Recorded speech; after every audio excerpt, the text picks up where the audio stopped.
हे राधे भक्तों, आज हम कार्तिक मास के तीसरे अध्याय में का श्रवण करेंगे, जिससे सुनने से हमारे सारे कष्ट दुख सारे दूर हो जाएंगे। तो कार्तिक मास के तीसरे अध्याय में सत्यभामा पूछती हैं, कार्तिक मास ही सब मासों में श्रेष्ठ क्यों है? सब मासों में कार्तिक मास ही आपको अधिक प्रिय क्यों है? इसका वर्णन भगवान कृष्ण उन्हें सुनाते हैं। सत्यभामा ने पूछा, हे स्वामिन, काल्प रूपधारी आपके सभी वर्ष मास दिन अंग प्रत्यंग एक समान महत्व रखते हैं, अतः कार्तिक मास ही सब मासों में श्रेष्ठ क्यों है? फिर सब तिथियों में एकादशी, सब मासों में कार्तिक मास ही आपको अधिक प्रिय क्यों है? हे देवेश, इसका कारण कहिए। श्री कृष्ण चंद्र जी ने कहा, हे प्रिय, तुमने मुझसे बहुत अच्छी बात पूछी। इस विषय में महाराजा वेन के पुत्र पृथु और नारद का संवाद कहता हूँ, उसे एकाग्र मन से सुनो। इसी प्रकार एक समय में नारद जी ने से राजा पृथु ने प्रश्न किया था और सर्वज्ञ नारद जी ने पृथु को कार्तिक मास की महिमा बताई थी। नारद जी ने कहा, हे राजन, बहुत दिन पहले समुद्र का शंखासुर नामक अत्यंत शक्तिशाली और पराक्रमी एक राक्षस तुम तीनों लोगों को मंथ डालने यानी कि जीत ने लेने में समर्थ हुआ। उस शंखासुर ने स्वर्ग लोक में रहने वाले देवताओं को जीतकर और इंद्रादि देशों में लोकपालों के अधिकारों को छीन लिया। उससे डरकर समस्त देवगण सुमेरु पर्वत की कंदराओं में अपनी स्त्री और कुटुंब के साथ उसका अवरोध करते हुए कुछ दिनों तक छिपे रहे। जब सब देवगण सुमेरु पर्वत की कंदराओं में आसन जमाकर निश्चित होकर रहने लगे, तब वह राक्षस सोचने लगा, यद्यपि मैंने सब देवताओं को जीत लिया है और इसका अधिकार भी छीन लिया है, तो भी ये दो बलवान ही ज्ञात होते हैं। अतः अब हमको क्या करना चाहिए?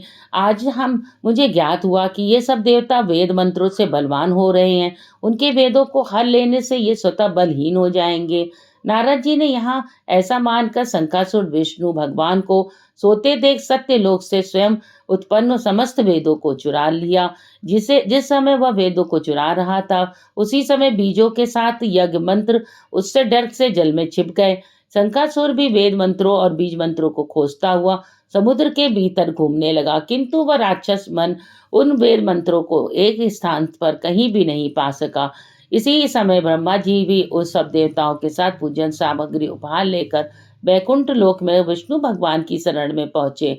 श्री विष्णु भगवान को प्रगाढ़ निद्रा से जगाने के लिए गाने बजाने और धूप और गंधादिकों से बारंबार उनका पूजन करने लगे। उन लोगों की इस आराधना से प्रसन्न होकर विष्णु भगवान जाग उठे और उस समय देवताओं से सूर्य के तेज सदृश दे दीप्यमान विष्णु भगवान को देखा।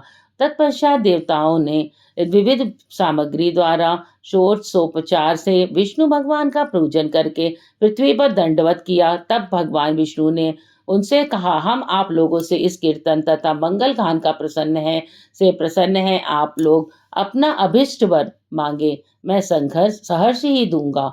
कार्तिक शुक्ल पक्ष की एकादशी पर्यंत प्रातः काल से में जो सज्जन आप लोगों के समान कीर्तन मंगल करेंगे, वे हमारे अति प्रिय होंगे और शरीर त्याग करने पर बैकुंठ में आएंगे। यह जो पाद्य अर्ध आचमन और जल आदि सामग्री आप लोग हमारे लिए लाए हैं, वे सब अनंत गुणों वाली होकर आप लोगों को आनंदित करेगी। जो शंका सुर सब वेदों को चुरा ले गया है, वे सब समुद्र में हैं। मैं उस सागर के दुष्ट पुत्र को मारकर ले आता हूँ। आज से मंत्र बीज और यज्ञों के चारों वेद प्रतिवर्ष कार्तिक मास में जल में विश्राम किया करेंगे। अब मैं मत्स्य का रूप धारण करके समुद्र में जाता हूँ और आप लोग सब ऋषियों को लेकर हमारे साथ आवें। इस लोक में जो प्राणी नित्य प्रातः काल में स्नान करेंगे, ज्ञागांत व अवभृत स्नान में पूर्ण फल के भागी होंगे। जो कार्तिक में स्नान और व्रत किया करेंगे, वे हे इंद्र, उनको तुम मेरे लोक में पहुंचा दिया करो। हे देवेंद्र, मेरी आज्ञा से उन प्राणियों को सब आपत्तियों से बचाते रहना। हे वरुण, तुम उन्हें पुत्र पुत्रादि संतान देते रहना। धनापि कुबेर, मेरी आज्ञा अनुसार तुम उनका धन धान्य बढ़ाते रहना, क्योंकि इस प्रकार का आचरण करने वाला प्राणी हमारा रूप धारण करके जीवन मुक्त हो जाता है। जन्म से लेकर मरने पर्यंत बुद्धिपूर्वक जिसके यह उत्तम व्रत कर लिया है, वह आप लोगों का भी पूजनीय है। आप लोगों ने मुझे कार्तिक शुक्ल एकादशी तिथि को जगाया है, इसी से यह एकादशी मान्य है, हमको बड़ी प्रिय है। हे देवता लोगों, ये दोनों व्रत विधि पूर्वक करने से प्राणी मेरे समीप पहुँचते हैं।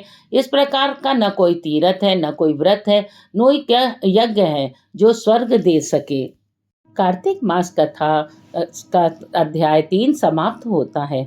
अब हम अध्याय 4 का श्रवण करेंगे। नारद जी बोले, ऐसा कहकर विष्णु भगवान मछली के समान रूप धारण कर विंध्यवासिनी कश्यप ऋषि को की अंजलि में आ पहुंचे।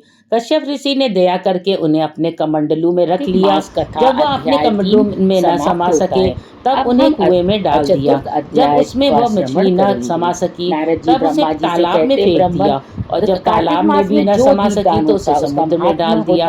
वहां भी वह बढ़ने लगे। इसके उपरांत वह नारायण के मत्स्य ने शंखपासुर को मार डाला। तत्पश्चात उस शंख को हाथ में लेकर बद्री कांड में आ पहुंचे। बद्री नारायण में सब मुनियों को बुलाकर आज्ञा दी। विष्णु ने कहा, पानी में इधर उधर फैले हुए वेदों को ढूंढो। शीघ्र ही आप लोग रहस्य मुख वेदों को जल से निकाल कर शीघ्र मेरे पास ले आवे। इतने काल तक मैं देवताओं के साथ प्रयाग में ठहरा हूँ। राजा पृथु से नारद जी ने कहा। उसके पश्चात अपने तपोबल से समस्त ऋषियों ने यज्ञ बीजों और सहित सब वेद मंत्रों को ढूंढ निकाला। उन वेदों में से जो भाग जिस जिस मुनि को मिला वह भाग उस मुनि का हो गया।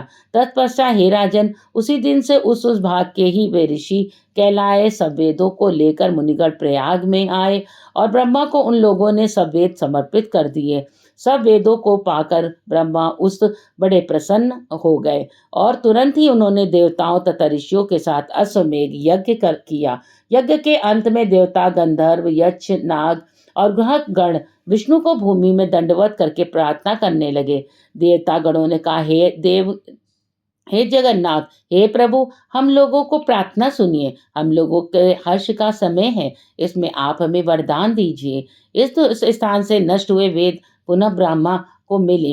ए लक्ष्मीपते, आपके अनुकंपा से हम लोगों को यज्ञ का भाग भी यहाँ मिला है, इसलिए यह स्थान आपके प्रसाद से आज से पृथ्वी भर में सर्व प्रधान, पुण्य को बढ़ाने वाला और मुक्ति और भुक्ति को देने वाला होवे। ब्रह्म अत्यधिक महान पापों का नाश करने वाला आज का यह समय भी परम पवित्र और अच्छे फलदाता हो, ऐसा वरदान हम लोगों को दीजिए।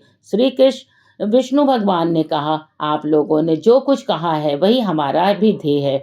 जैसा आप लोगों ने मुझसे कहा है वैसा ही यह ब्रह्मछेद जगत प्रसिद्ध होगा। सूर्य वंश में उत्पन्न राजा गंगा जी को यहाँ पर लावेंगे और गंगा जी का सूर्य पुत्री यमुना जी के साथ यहाँ पर संगम होगा। आप लोगों का समस्त ब्रह्मादिक देवताओं के साथ मैं भी यहीं पर रहूंगा और यह स्थल तीर्थराज के नाम से प्रसिद्ध होगा। यज्ञ, दान, व्रत, हवन, जप, पूजा आदि कृत्य यहाँ पर सदा अनंत फल देने वाले और मोक्षदायी होंगे। 7 जन्मों के लिए बहुत भ्रंतादि महापाप भी इस तीर्थराज के दर्द मात्र से उसी समय नष्ट हो जाएंगे। जो बुद्धिमान मनुष्य मेरे सन्निकट तीर्थराज में शरीर त्याग करेंगे वे मेरे शरीर में मिलने जाएंगे और उनका पुनर्जन्म हो जाएगा। जो प्राणी यहाँ पर अपने पितरों के उद्देश्य से श्राद्ध करेंगे उनके पितर साक्षात मेरे समान रूप वाले हो जाएंगे। यह समय भी पर समस्त प्राणियों को महापुण्य फल देने वाला होगा।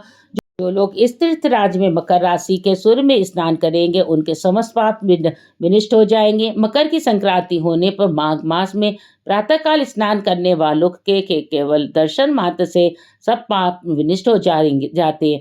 जैसे सूर्य के तेज में अंधकार का नाश हो जाता है, माघ के महीने में मकर की संक्रांति के होने पर स्नान करने वाले प्राणियों को मैं सौलोक्य, अपना लोक, सामीप्य, सामरूप्य और इन तीनों मुक्तियों को प्रदान करता हूँ। हे मुनिवर, आप लोग मेरे शब्दों को सुनिए और मैं सर्वत्र व्याप्त रहता हूँ। मुझे सर्वदा बद्री कांड में निवास करता हूँ। अनंत सैकड़ों वर्ष तप करने पर जो फल प्राप्त होता वही फल यहाँ एक दिन में मिल जाएगा। यहाँ जो महानुभाव उस स्थान का दर्शन करेंगे वे जीवन मुक्त हो जाएंगे और उनके समस्त पाप कष्ट हो जाएंगे। श्री सूत जी बोले। इस तरह विष्णु भगवान उन सब देवताओं को कहकर ब्रह्मा जी के साथ ही अंतर ध्यान हो गए और इंद्राणी देवगढ़ भी अपने अंशों को वहीं पर छोड़कर अंतर्धान हो गए। जो कोई प्राणी उसे शुद्ध मन से सुनेंगे अथवा सुनाएंगे तो तीर्थराज भगवान और बद्री कांड जाने के समान फल प्राप्त हो जाएगा। अध्याय 4 समाप्त हो गया है। अगर आपने हमारे चैनल को अभी तक लाइक और सब्सक्राइब नहीं किया है तो जरूर कर दें। भगवान विष्णु आप सब पे दया और अपनी कृपा बनाए रखें। धन्यवाद।